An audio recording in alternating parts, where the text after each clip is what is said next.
vamos a grabar para un programa que saldrá muy posteriormente una serie de temas que hemos decidido sean temas que tengan alguna duración en el tiempo o que aguanten el tiempo de nuestro análisis. Debido a las Olimpiadas, ¿no? Debido a las Olimpiadas, porque el canal ha estado dedicado durante todo este tiempo, durante 3 semanas, a la emisión de los Juegos Olímpicos de Brasil.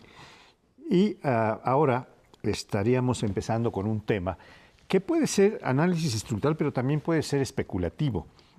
Porque la sucesión presidencial, como la llamó Madero en 1908 con un libro que publicó con ese nombre, es un deporte nacional, sobre todo de las oligarquías, que incluso apostaban, hacían quinielas, quién era el tapado, durante todo el tiempo de dominación del PRI y del presidencialismo dominante que nombraba a todos los candidatos. Su sucesor lo nombraba el presidente en turno, ¿no?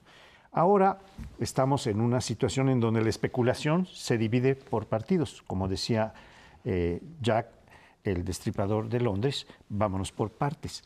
La especulación va por partidos. ¿Quién será el candidato del PRI? No aparece ninguno muy claro en el horizonte. Algunos que habían sido lanzados, como Nuño, con esta derrota que ha sufrido, con esta capitulación que hablábamos hace algunos programas de la reforma educativa, pues Nuño queda descartado. Entonces todos se inclinan a pensar que puede ser, muchos se inclinan a pensar que puede seguir siendo Videgaray, el zar de las finanzas mexicanas.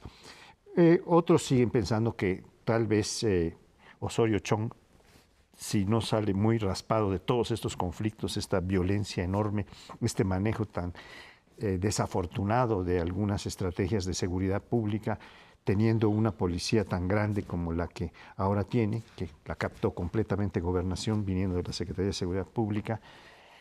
Otros piensan que un candidato del Partido Revolucionario Institucional puede ser, pues bueno, existen diversas especulaciones. En el PAN, que sería el segundo partido, porque el PRD, que es el tercero, está bastante en el partido Morena no hay ninguna duda. Ahí hay un solo candidato que lo ha sido ya varias veces y ahora se ha pronunciado una y otra vez porque ya es tarde, ya vamos a lanzarnos, ya está en plena campaña, casi abiertamente, incluso aunque la ley dice que esto no hay que hacerlo, que esto está prohibido, pero lo está haciendo y lo ha hecho siempre. En el PRD, pues no hay candidatos tampoco muy claros. En el PAN, pues está el actual presidente del partido, Anaya, después de haber ganado las elecciones en 7 estados, ha subido por arriba de Margarita Zavala, que era la que tenía la mayor intención de voto en las encuestas. Pero lo dejo para que ustedes... Yo tomo una de las partes y si nos da tiempo regreso a todas las demás. Veo al PRI en una situación muy mala. Es decir, la segunda alternancia les ha venido muy mal por 2 razones o 3 que pongo sobre la mesa. La primera es, nunca había tenido tan poca consideración en las encuestas el PRI como ahora, ni cuando era oposición. Esta idea de que ellos tenían una capacidad enorme de manejar políticamente el país, pues resulta que ni a nivel federal ni los distintos gobiernos locales que han sido un fracaso, efectivamente permiten pues esperar a la gente que sea un partido que le dé viabilidad al país. Por tanto, una situación muy, digamos, baja en las encuestas. La segunda es que pues tienen una pluralidad de candidatos, pero ninguno destaca de manera notable. Y lo ligo con la tercera. Si anteriormente tenías el debate o el pleito por la sucesión en la estructura territorial o en el ámbito legislativo, ahora lo tienes trasladado al gabinete, lo cual es un problema muy serio para la operación del país, porque tienes como aspirantes al secretario de Gobernación, al secretario de Hacienda, al secretario de Educación, que ya decías tú que está más, digamos, debilitado. El de Desarrollo Social también quiere entrar un poquito, la canciller de la República, lo cual plantea pues, un escenario, una especie de los 90, ¿no? Cuando Salinas de Gortari tenía el pleito entre sus secretarios, pleito sucesorio entre sus secretarios, con menor capacidad política. El gobierno de Salinas hacia el final parecía tener, ya cuando entra la debacle en 94, el asunto cambia completamente de tono. Pero este es un gobierno que no tiene demasiadas capacidades políticas como para arbitrar al interior de su propio gabinete el asunto. Así es que, pues yo espero que tengamos 2 años todavía. Vamos a ver si el día primero el presidente anuncia cambios en el gabinete y se recompone la sucesión al interior del oficialismo, pero sí los veo muy debilitados en términos de presencia pública, y esa sería, digamos, de todas las partes que nos propusiste, la que vería como más, digamos, con más dimensión, ¿no? Pero ¿hasta qué punto estas especulaciones cortesanas, ya no de una sola corte, sino de muchas, interesan a la sociedad? Yo confieso, medio me interesa por obligación, porque es mi oficio, mi trabajo, pero ya no me despiertan el más mínimo entusiasmo. Veo en el PRI, sí, Videgaray, el señor de Malinalco, pues está bien, pues a lo mejor. En el PAN, bueno, Anaya, pues que sí, habla mucho contra la corrupción, pero no tanto. Margarita Zavala, que va del tema de la política que tuvo su marido frente a la guerra contra el narco. Incluso López Obrador ha dejado de entusiasmarme porque lo veo oscilando. Hace 2 semanas me parece que José Antonio Crespo publicó un texto que me gustó, hablando de las ambivalencias que tiene Andrés Manuel López Obrador, que una etapa es conciliador y en la siguiente es bilioso y radical y golpeador. Yo me dedico a buscar en las estructuras señales de que algo está cambiando para bien, y creo que sí hay señales en la sociedad, no en la clase política. La clase política va a seguir ahí porque no tenemos recambio por el momento, pero donde estoy viendo las verdaderas elecciones fundamentales para el país es en la sociedad, lo cual no me alcanza el tiempo para desarrollar. Ese desencanto yo creo que es bastante amplio, del que habla Sergio, pero al mismo tiempo pues hay que optar. Claro. Al final de cuentas la gente en su mayoría ha continuado con el voto tratando de cambiar cosas, a veces sí tienen algunos efectos, como fue la elección de este año, en donde con tantas alternancias pues ya parece que hay un mensaje más claro a los partidos de que hay que combatir la corrupción. Vamos a ver si se traduce en hechos o se quedan meras declaraciones como hasta ahora. Pero a final de cuentas creo que ese desencanto sí puede ser capitalizado por López Obrador, porque ha habido alternancia ya entre del PRI al PAN, del PAN al PRI. Podría volver, no está descartado que regrese otra vez al PAN, pero depende de cómo se den las cosas. Yo creo que mucha gente sí está diciendo, bueno, hay que darle la oportunidad a la izquierda. Una oportunidad que venía desde el 2006, es decir, después del desencanto de Fox, que lo hubo y muy fuerte, el natural era la izquierda, con López Obrador a la cabeza. Yo sostengo que López Obrador cometió muchos errores en esa campaña, derivados de que ya se sintió ganador, porque traía una ventaja enorme todavía muy cerca de la elección, y cometió varios errores, desde, por ejemplo, no asistir al primer debate, entre muchos otros, pero queda todavía ese pendiente, queda esa posibilidad que la izquierda llegue al poder. Y entonces algunos dirán, sí, pero no con López Obrador, que son los que no votan por él, pero muchos otros dirán, le toca a la izquierda. Entonces la pregunta será, ahora, las variables que yo veo es, si López Obrador llega con el PRD, tiene mucha probabilidad. Si el PRD se va por otro lado, le jalará suficientes votos que puedan ser determinantes. Y en el PRI, la pregunta es qué candidato puede ganar, pero al mismo tiempo mantener unido al PRI, porque Videgaray, por ejemplo, que pareciera que se le están dando todas las fichas, le han dado varias secretarías, le dan al PRI, ahora con Enrique Ochoa, pero está enfrentado a los empresarios por la reforma fiscal y dentro del PRI no es bien visto, generaría división dentro del PRI. Él y otros candidatos. Osorio Chong yo también lo veo debilitado con la reforma educativa, porque Nuño fue porque se fue muy lejos en la aplicación de la ley y en tratar de contener las movilizaciones de la gente y hasta que hay los muertos. De ahí se viene la negociación y la claudicación que es a manos de Osorio Chong. Él también queda, creo que, bastante debilitado. Y por eso en el PRI no veo quién pueda mantener la unidad del PRI. Unos dicen Manlio, que a pesar de la elección no fue toda su responsabilidad. Él puede no dividir al PRI, pero no gana. No gana. Bueno, yo les tengo 2 provocaciones. Una es, ¿será posible que haya una alianza PAN-PRD para la elección presidencial? Porque es una de las cosas que está jugándose. De hecho, las elecciones en 4 estados fueron ganadas por la alianza PAN-PRD este mismo año. La otra provocación es los independientes, porque se ha estado especulando mucho si habrá un candidato independiente. Creo que Castañeda tiene razón al decir que si hay un solo candidato muy apoyado, habría sentido y posibilidades de que un independiente fuera pues un candidato por lo menos que compite y que podría ganar. Pero si son varios, como aparentemente van a ser, y ha declarado últimamente el Bronco, que es el candidato que aparece más por haber ganado la gubernatura de Nuevo León, diciendo, sí, yo sí quiero ser candidato presidencial, yo quiero ser presidente, pero primero tengo que resolver los problemas de Nuevo León, nada más que el aumento de los problemas en Nuevo León, entre ellos del crimen que tratamos hace algún tiempo, es notable y no está pudiendo. Esas son las dos provocaciones. ¿Habrá un candidato independiente? Yo la respuesta es sí, sí. O sea, sí existe una posibilidad muy amplia de que el PRD vaya con el PAN en el 18. Lo que parece que está complicando la vida es si en el 17 va a haber efectivamente un candidato, una alianza PAN-PRD para el Estado de México.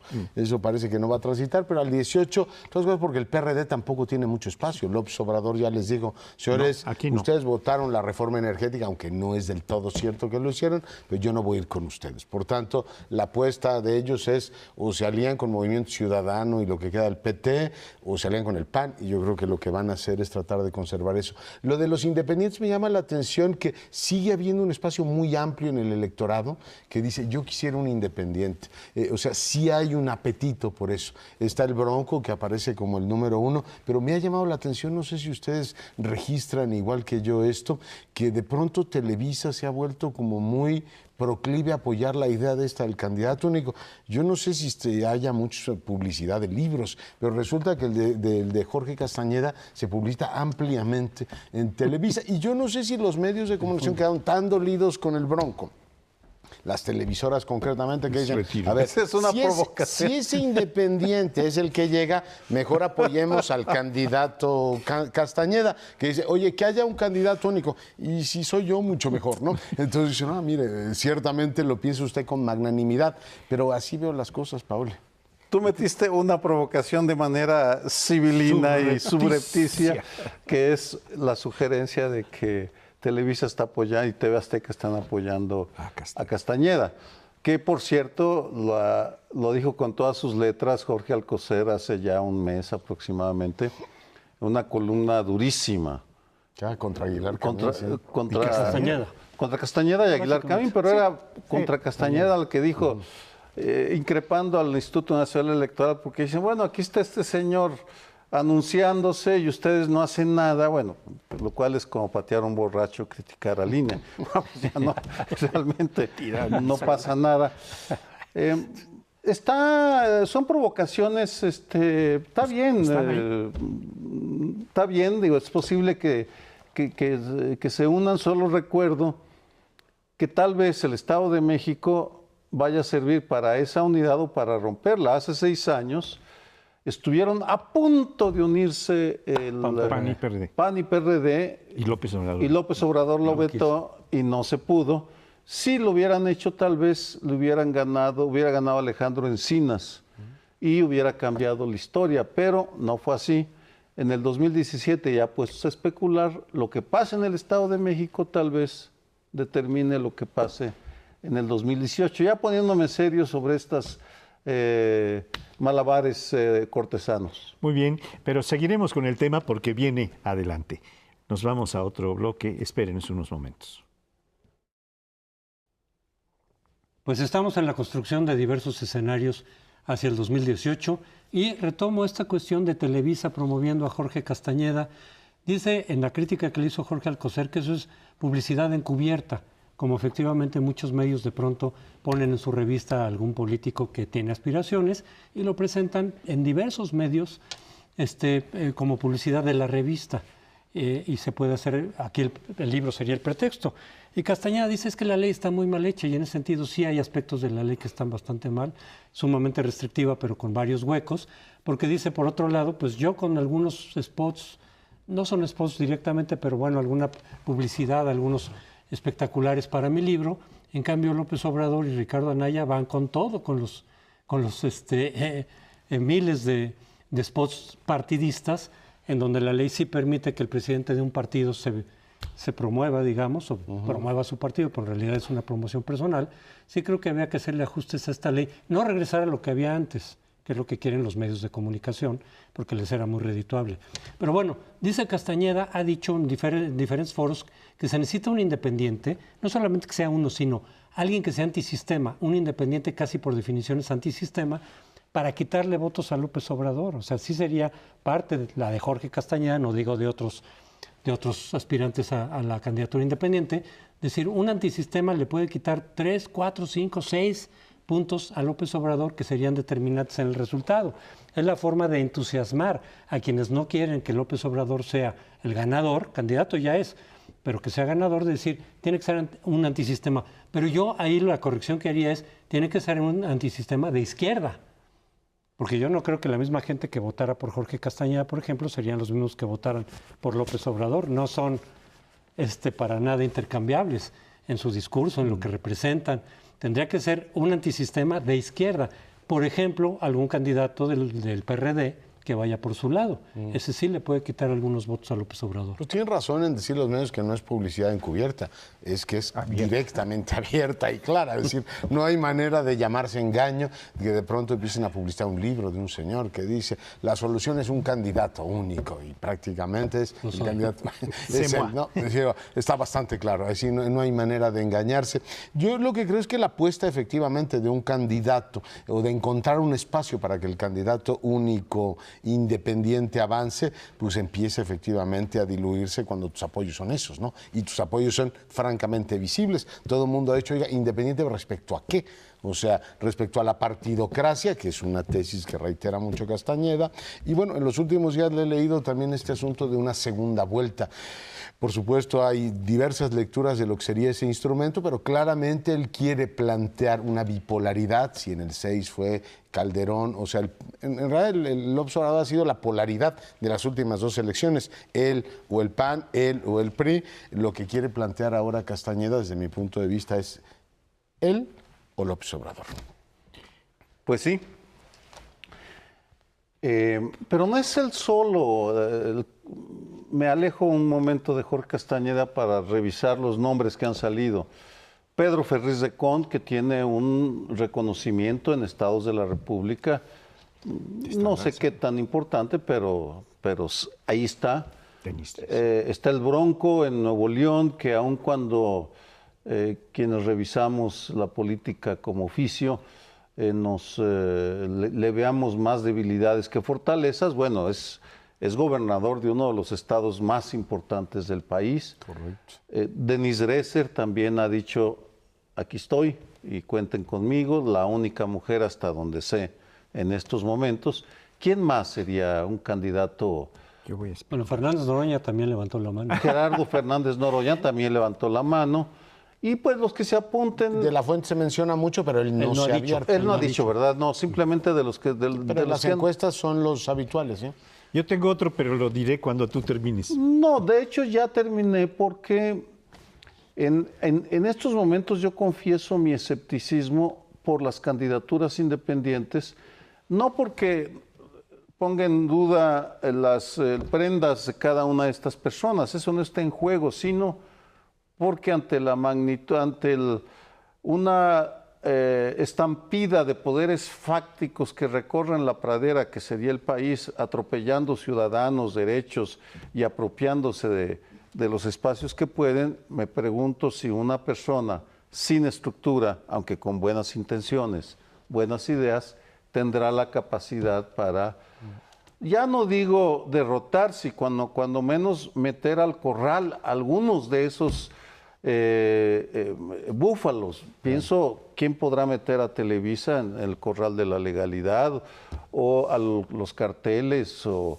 a los partidos políticos? ¿No? Lo veo difícil. Hasta la gente. Pues yo tengo otro que a lo mejor es una especulación excesiva, pero como estamos en ese plan, lo voy a decir, es un paisano tuyo, Enrique Alfaro. Enrique Alfaro. Porque Enrique Alfaro ha ganado en 2015 toda una conurbación, no solo la principal ciudad que es Guadalajara, la segunda ciudad del país, como 5 municipios conurbados y está haciendo alianzas o reuniones con independientes como el Bronco y otros, como el alcalde de Morelia, como otros, y está haciendo un caldo de cultivo en donde él puede quedar como, sobre todo si el Bronco no resulta candidato, declina, Enrique Alfaro podría ser una opción.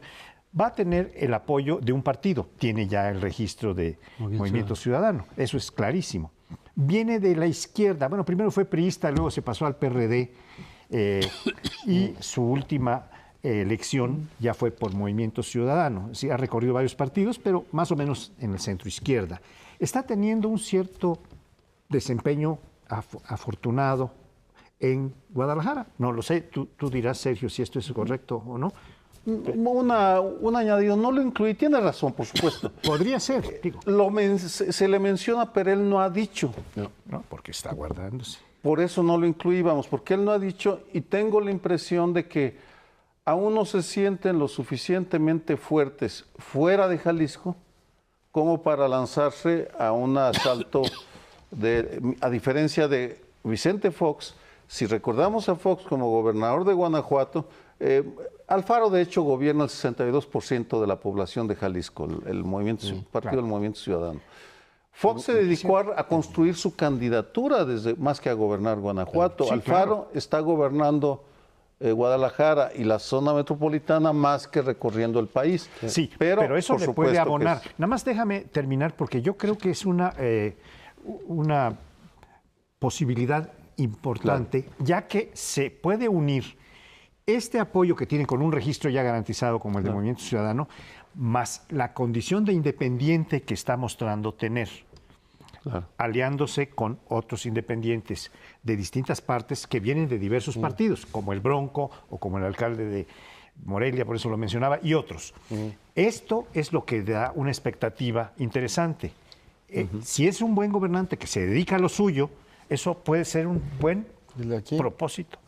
El señor Mancera no ha hecho exactamente eso. Pero pues eso, dilo tú. No ha hecho eso y además dice, soy más popular fuera de la Ciudad de México que en la propia Ciudad de México, pero ha tratado de jugar, no sé si le va a dar capital político suficiente para efectivamente convertirse en una figura que le permita a la izquierda jugar con que es candidato ciudadano, a pesar de que ha estado tan vinculado, vamos, hasta la nueva dirigente del PRD la nombró él. O sea, esta idea de que él no está en el PRD es algo cada vez más difícil de creer. Es miembro de la convención, incluso sin ser militante del G15, puso a la dirigente, pero yo estoy fuera del partido. Es miembro de órganos. No se afilia. Decisorios dentro del PRD, pese a no estar afiliado. Pero yo pienso que si hay un candidato que pudiera sobrepasar a los candidatos de partidos, un candidato independiente, yo no veo cuál es la persona. Es decir, la figura puede estar ahí. ¿Quién de los que se han mencionado, quién de los que se especula por ahí podría congregar ese malestar que hay en los ciudadanos? No lo veo. Porque no es nada más que sea uno o varios candidatos independientes, es quién que realmente pueda congregar ese descontento para poderle ganar a los partidos. Yo no lo veo hoy por hoy. Pero introduciría también la parte del PAN. En el PAN también va a haber un reto importante, que es si es Ricardo Anaya o si es Margarita, pero cómo van a ganar y si quien pierda va a aceptar tan fácilmente el veredicto. Es decir, que el PAN no llegue dividido. No hablo solo de la posibilidad que Margarita ya anunció de que eventualmente saliera, ella también como independiente. Sería una peculiaridad, sería una candidata también peculiar como independiente, no de izquierda, no, en fin. Pero ella ha dicho esa posibilidad. No, independientemente de que se saliera o no del partido, si el PAN llega dividido como cualquier partido y como el PAN lo experimentó en el 2012, pierde la posibilidad. Yo creo que el PAN sí tiene posibilidades reales hoy por hoy de regresar al poder. Después de lo que pasó en esta elección, si logra sacar a su candidato sin dividirse, puede hacerle cara, por ejemplo, a López Obrador y eventualmente ganar si congrega el voto anti-López Obrador, si es que va a ser mayoritario, no lo sabemos. Pero si llega dividido, pues entonces ya también sus probabilidades van a venir para abajo. Y no está fácil que se acepte.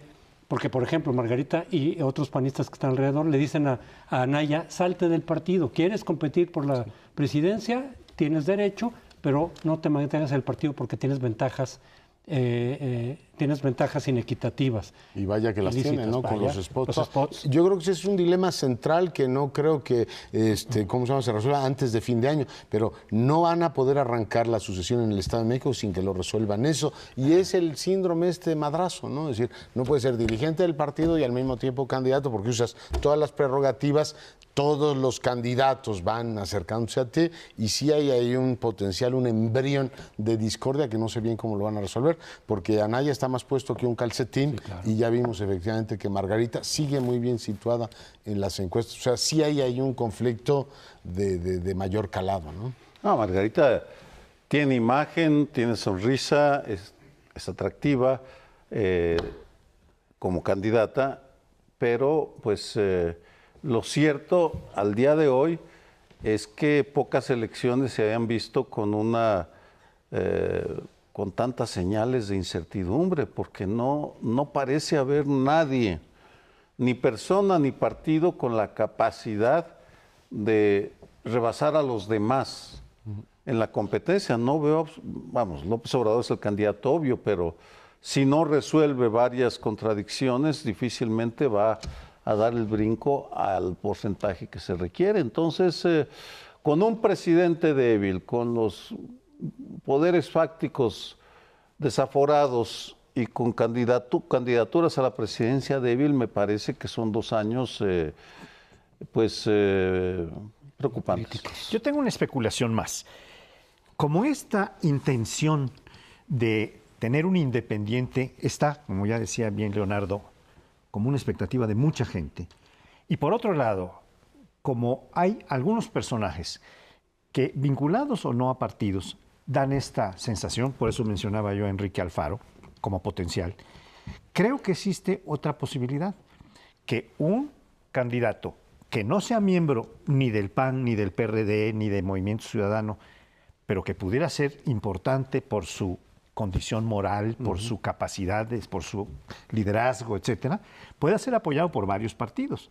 Entonces tendría la condición de cierta independencia, apoyado por fuerzas reales, organizaciones que están vigentes en la sociedad y podría tener. Esa es la especulación que yo quiero hacer. El día que podamos caminar sobre el lago de Chapultepec, yo creeré en que los partidos van a actuar pensando en el interés sobre las nacional. Piedritas, sobre las piedritas, como decía el chiste. No está en su naturaleza de los partidos el pensar en el interés de la nación, perdón. No, claro. El hecho es que hoy por hoy tenemos solamente un candidato seguro. El que sea, te aseguro que dentro de Morena, cuando no hay ningún otro aspirante, digo, y si lo hay, pues no va a levantar la mano porque en ese momento quedaría excluido, a lo mejor incluso del partido.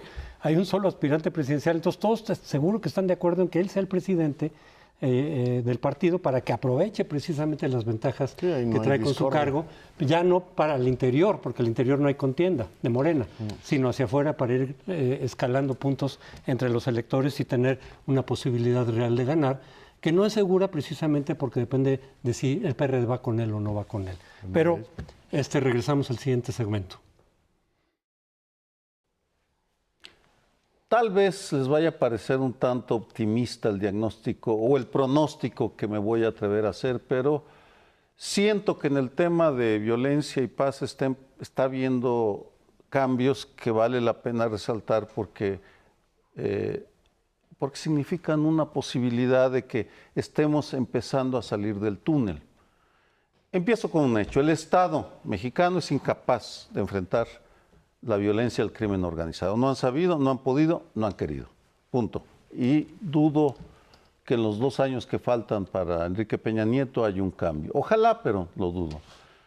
Pero ante problemas tan grandes como esos, pues la sociedad no se ha quedado, digamos, pasiva, sino que hay una serie de iniciativas que menciono brevemente.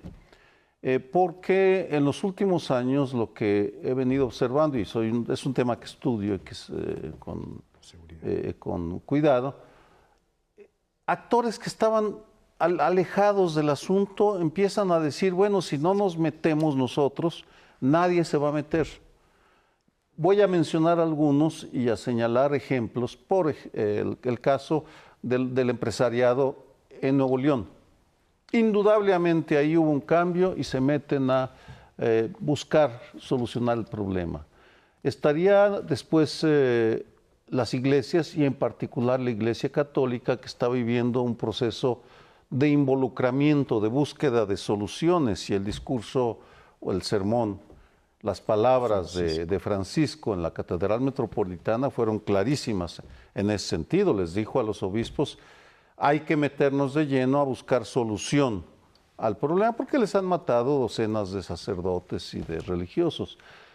Estaría luego un actor que cada vez se perfila más claramente con una vocación de participar, las universidades, centros de investigación, cada vez más universidades, no académicos, que es diferente, porque Leonardo tiene años, igual que yo, estudiando seguridad, o Raúl Benítez, pero ya no somos las personas, sino las instituciones las que están empezando a crear programas para ver qué se puede hacer.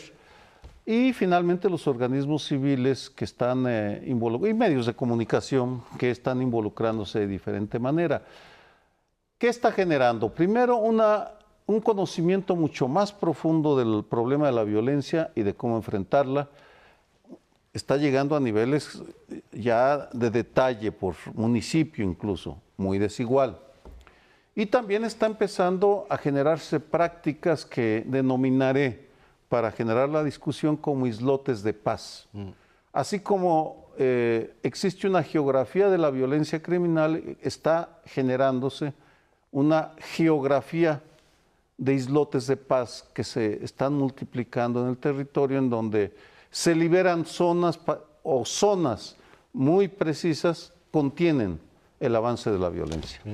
Agrego un elemento más, Sergio, a este, digamos, abanico de asuntos que planteabas continuo, y es el escrutinio y el interés internacional en lo que ocurre en México, que es un elemento que catapulta, presiona, o sea, este escrutinio externo va llevando a los gobiernos, al federal, al local, e independientemente del que tengamos en 2018, tiene que saber que pues, le van a estar vigilando su cumplimiento de derechos humanos, que cada vez es más visible digamos, la nota roja en el sentido así más amplia de nuestro país en el, digamos, o como interés en los medios internacionales, de tal manera que todo eso va apoyando efectivamente el que los gobiernos no puedan eludir. Al inicio de este gobierno tuve la impresión de que el tema de derechos humanos no iba a ser un asunto tan relevante, que eso se lo decían al gobierno anterior, pues resulta que ahí está, ¿no? Señalándoles, a ver, señores, el mal que hoy tiene este gobierno lo va a tener el siguiente, así es que hay que atacar el tema de fondo. Y debo suponer que estos elementos que describías tú, Sergio, más el acompañamiento internacional,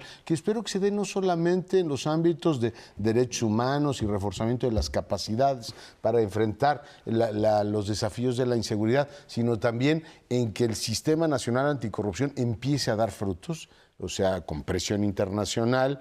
Y cuando digo presión, quiero decir escrutinio, es decir, a ver, los estamos viendo, no crean que puedan esconder este tema, empiece a dar, me uno al tono optimista, es decir, son elementos que permiten esperar que algo se está moviendo en ese país, pero agregaría también ese elemento. Yo creo que efectivamente esto de la presión internacional ha servido, porque también sirvió en su momento para abrir el sistema electoral. O sea, había razones internas para abrir el sistema electoral, que era el déficit de legitimidad cada vez mayor del régimen político, al grado en el cual pues, la opción que se le presentó al régimen priista es o reprimo para mantener el poder o tengo que abrir y aceptar las consecuencias. Pero una represión, como sí la hubo, por ejemplo, en los años 50, frente a la oposición, quitar registros de partidos, recurrir al fraude que hiciera falta. Todavía en 88 se recurrió a ese gran fraude, pero ya la situación no era la misma a nivel nacional e internacional. Entonces sí había motivos internos para abrir el sistema electoral, pero también externos muy fuertes. Es decir, si quieres mantener la estabilidad tienes que abrir el sistema. Bueno, sí sirve. La pregunta es hasta dónde tú permites, o el propio gobierno mexicano permitiría, no solo la firma de tratados internacionales, que luego si no los cumple cabalmente, entonces viene la presión a decir, oye, nadie te obligó a firmar, tú firmaste esto, lo tienes que cumplir. Sino una presencia mayor de organismos internacionales en la revisión e incluso toma de decisiones respecto de derechos humanos, como ha pasado en algunos países de América Latina, y que muchos dentro del gobierno, pero quizá también fuera de él, digan, no, eso es una intromisión excesiva. es decir, porque puede también a su vez responder a intereses ajenos, digamos, al interés nacional. Entonces creo que uno de los dilemas de este gobierno, pero de los gobiernos que vienen, dado que lo de los derechos humanos aflora. Dices Leonardo, no estaba planteado como uno de los asuntos, como si quisieran haberle pasado la página de lo que venía con Calderón, pero el problema está ahí. Claro. Es decir, estaba Peña Nieto precisamente festejando las reformas estructurales cuando salió lo de Ayotzinapa, no lo supieron manejar bien, era una cuestión de derechos humanos y de ahí se le vino para abajo el prestigio y la imagen internacional que había construido. Yo creo que estamos en un tiempo frontera en el que se están redefiniendo muchas cosas. Muy claramente un tiempo post-soberanía nacional, porque para poder atacar ciertos problemas que son globales o que son internacionales, se requiere conjuntar fuerzas de diversas organizaciones y países. El sistema interamericano tiene que reaccionar en relación con el narcotráfico y con el crimen organizado en México. No es posible que esto siga avanzando. Ya tuvimos el ejemplo de Colombia, que sí aceptó la participación de los Estados Unidos. En Guatemala tuvimos una intervención que tumbó al presidente a partir de un diagnóstico que hizo un organismo internacional. Y entonces estamos teniendo, a propósito de los derechos humanos clarísimamente, donde está aceptado ya universalmente, los derechos humanos hay que protegerlos todos. No un solo país soberano, sobre todo uno que ha mostrado ser tan ineficiente como el mexicano. Entonces, estamos llegando al momento en que se diga, bueno, pero para proteger a la población hay que prescindir de esta soberanía, que es una soberanía nominal, infuncional. El Estado mexicano no tiene capacidad para ejercer la soberanía en esa materia. Entonces, vamos a proteger a la población de la manera que sea. Este es el momento, creo, en el que estamos viviendo. Es el momento que vivió la Unión Europea cuando cedió una parte de los países que se incorporan a la Unión Europea, una parte de su soberanía, para que un organismo general, como el Parlamento Europeo y otros organismos, impusieran una serie de normas, de medidas y de apoyos de tipo económico, social, estratégico y de seguridad. Y este es el momento en que México se tiene que empezar a plantear esto. Creo que ya se lo está planteando en la práctica, vamos. No hay una doctrina en la cual se reconoce abiertamente que vamos a renunciar a la doctrina Carranza, Calvo, en fin. No es el caso. Pero en la práctica ha habido sesiones o ha habido un reconocimiento tácito que en ciertos temas sí van a tener que tomar en cuenta lo que dice la comunidad internacional. Rezongan, gritan, patalean, se enojan, critican, condenan, cierran puertas, corren, pero al final terminan cediendo. El Tratado de Libre Comercio con la Unión Europea, por ejemplo, ya tenía la cláusula democrática que luego permite que vengan misiones a observar elecciones. Y lo mismo está pasando con... aquí sí hay que reconocerle un aporte a Jorge Castañeda, cuando es secretario de Relaciones Exteriores, firma una serie de convenios con la comunidad internacional que abren al país al escrutinio en derechos humanos, porque lo que estamos viendo ahora es el fruto de eso, de esa apertura lenta. Y coincido plenamente, que qué bueno que lo subrayan, estas fuerzas a favor de la paz que están manifestándose en México, están siendo apoyadas desde fuera, desde la comunidad internacional, lo cual les abre resquicios de esperanza que hace unos cuantos años no teníamos, porque había la ingenua creencia que el Estado nos iba a resolver los problemas, cuando las estadísticas son claras. En el Distrito Federal, la delegación con más tejido social tiene menos homicidios, la que tiene menos tejido social tiene más homicidios ligados al crimen organizado. Me refiero a la Benito Juárez y Iztapalapa. Sí. Además, bueno, ahí la soberanía se puede jugar y este gobierno intentó a ello cuando tú tienes resultados, pero cuando tienes rendimientos decrecientes dirá, oiga, no se enoje con el relator de que habló de la tortura.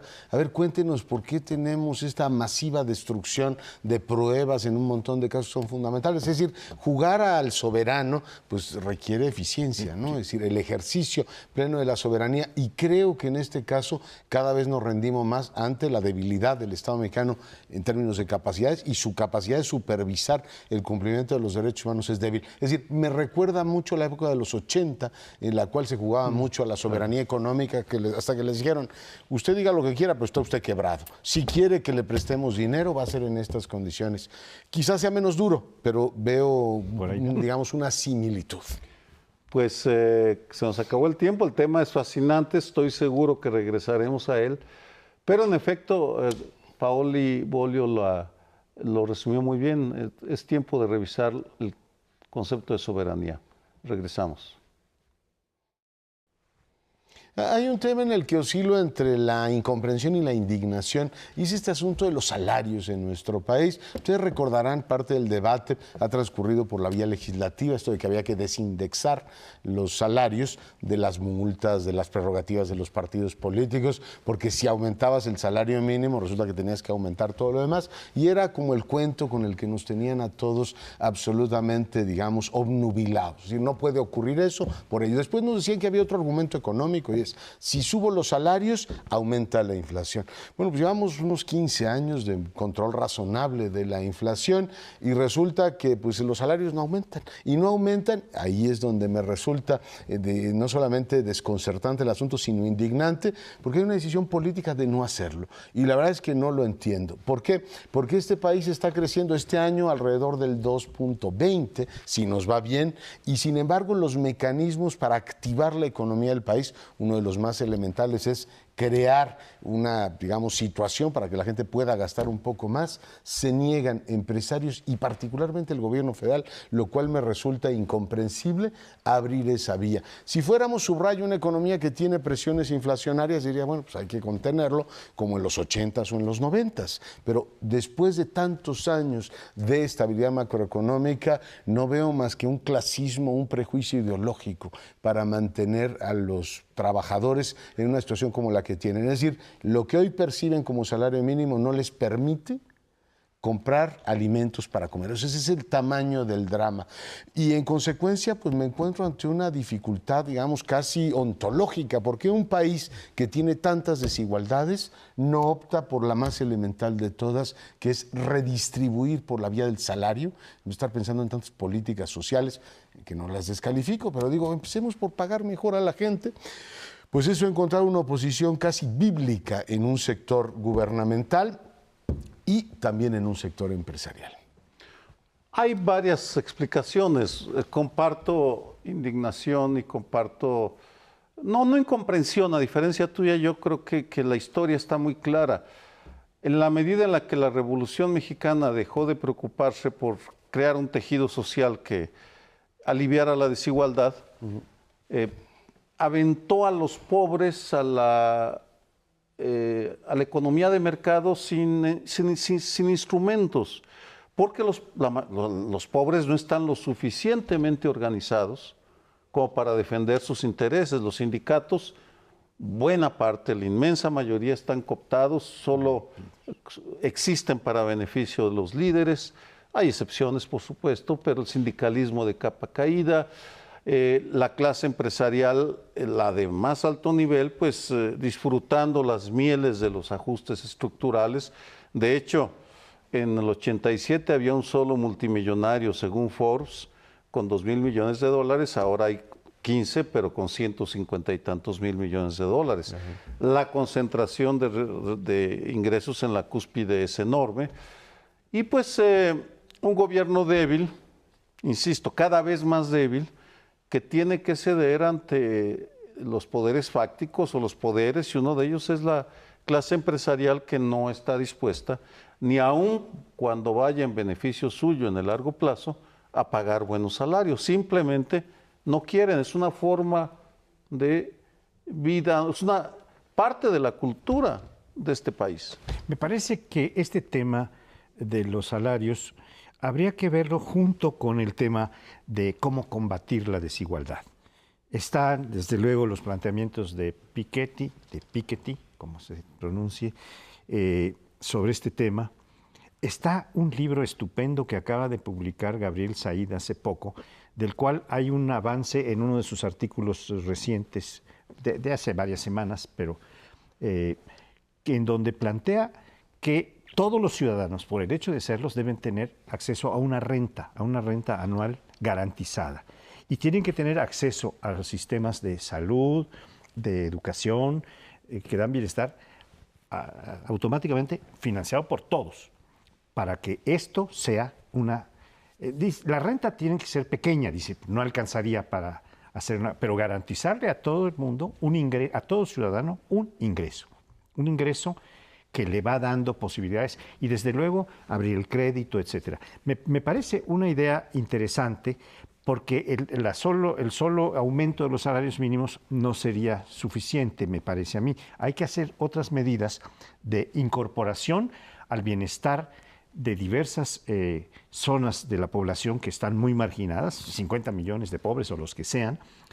Hay que abrirles canales para que puedan beneficiarse de la educación, de la salud, de la vivienda, del transporte, etcétera, garantizado por el Estado o por instituciones que pueden ser incluso internacionales, pero que están dando este apoyo. Probablemente lo del salario mínimo no bastaría, como dices, Paoli, porque hay mucha gente que está fuera de la estructura formal, entonces no les llegaría de todas maneras el beneficio que se esperaría del salario mínimo, salvo que se incorporaran en un trabajo formalizado. Y lo de Said suena interesante, es decir, un piso mínimo para todo el mundo para que a partir de ahí, por lo menos de sobrevivencia, eventualmente pueda haber una mayor integración pues, a la economía, al desarrollo. Pero lo que pasa es que efectivamente no sabemos cómo o no queremos. O sea, las élites que por definición son las que toman las decisiones, no han querido históricamente cambiar la estructura de desigualdad que venimos heredando desde la colonia. O sea, en la colonia propiamente, pues que por definición, el virreinato por definición era una estructura expoliativa, es decir, de explotar a los de abajo para beneficio de las élites, es un carácter que no se ha modificado ni con los insurgentes cuando, desde luego, la independencia era una parte, pero había que transformar el virreinato, la estructura virreinal como tal. Y de hecho los conservadores, los realistas en México, cortan con España precisamente para no tener que modificar esa estructura virreinal que les beneficiaba. Pero cuando salieron del poder los conservadores y ya los liberales, pues tampoco. Es decir, hicieron reformas importantes, el Estado laico, etcétera, pero a final de cuentas tampoco cambiaron, ni se les vio demasiado entusiasmo por cambiar esa estructura de desigualdad. Paradójicamente fue Maximiliano quien intentó, sin lograrlo, pero sí intentó tomar medidas más fuertes, más enérgicas para favorecer a indígenas, para favorecer a campesinos. Es paradójico porque estaban los liberales supuestamente con ese proyecto y no lo lograron. No quisieron ir a fondo en todo caso. Y luego la revolución. De hecho, las dos revoluciones, la maderista, viene el golpe de Huerta y viene la otra revolución constitucionalista, o bueno, de diferentes grupos, pero que terminan en donde se sacrifica conscientemente la democracia político-electoral a cambio de la democracia social. Y luego, después de pasados algunos años, también lo abandonan. O sea, quedó simplemente en un ejercicio de monopolio de poder, otra vez, de hegemonía, en donde la estructura de desigualdad no logró modificarse significativamente. En ese sentido, seguimos con esa herencia que surgió de la conquista y del virreinato sin poderla modificar. Por eso seguimos siendo uno de los países con mayor desigualdad del mundo. Pero en el tiempo político actual y en la situación, la coyuntura económica que tiene el país, sí me resulta desconcertante que no haya una coalición que presione desde el ámbito de la opinión, desde el ámbito de la propia burocracia gubernamental, desde el sistema de partidos, para decir, oiga, está muy bien que les demos, que pensemos en tener cobertura universal de la seguridad, que pensemos incluso en el Distrito Federal, en la Constitución, viene esto de la renta mínima garantizada, pensiones para todo mundo, beca para todos los demás. Digo, bueno, y si pensamos en pagarle pagarle mejor a la gente, no es mejor idea que toda la política asistencialista, y mucho me temo que buena parte de la política asistencialista es que tiene buenas intenciones,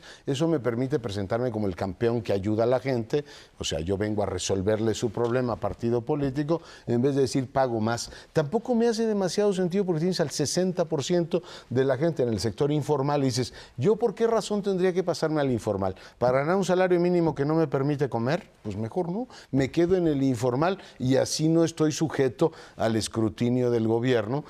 En términos generales, vamos, hay corporaciones policíacas que no ganan ni siquiera el salario mínimo. O sea, tú tienes un problema serio en un país en el cual 60 y tantos % son ganancias empresariales y 30 y tantos % sueldos, y todo el mundo está viendo a ver cómo creas nuevos sistemas para redistribuir salarios, cuando a mí me parece que el camino más corto sería, oiga, paguemos más justamente. Y la última, tenemos 30 años sin incrementar la productividad. ¿Por qué razón tendría que incrementarse la productividad si no invitas a los trabajadores a una elevación de sus ingresos? Eso me parece lamentable e indignante. Hay una realidad, en tanto los pobres o los que tienen menos ingresos no se organicen para presionar políticamente, difícilmente va a incrementarse. Aquí más bien la pregunta sería, ¿qué partidos están organizando a la población para exigir mejoras en el terreno económico y social? Y el déficit es grande porque los partidos políticos desafortunadamente no están para eso, están para organizarse, para ganar elecciones y luego ya en el ejercicio del poder para poder mantener clientelas que les permitan perpetuarse en el poder. Gran verdad. Y bueno, el tema del consumo que ha crecido en los últimos años es por transferencias puras, desde remesas hasta transferencias del gobierno. Y yo creo que si aumentáramos salarios, habría un efecto muy benéfico. Pero nos tenemos que ir. De verdad, muchísimas gracias por su compañía. Espero que nos vea la semana próxima en El Primer Plano. Y ya sin Olimpiadas.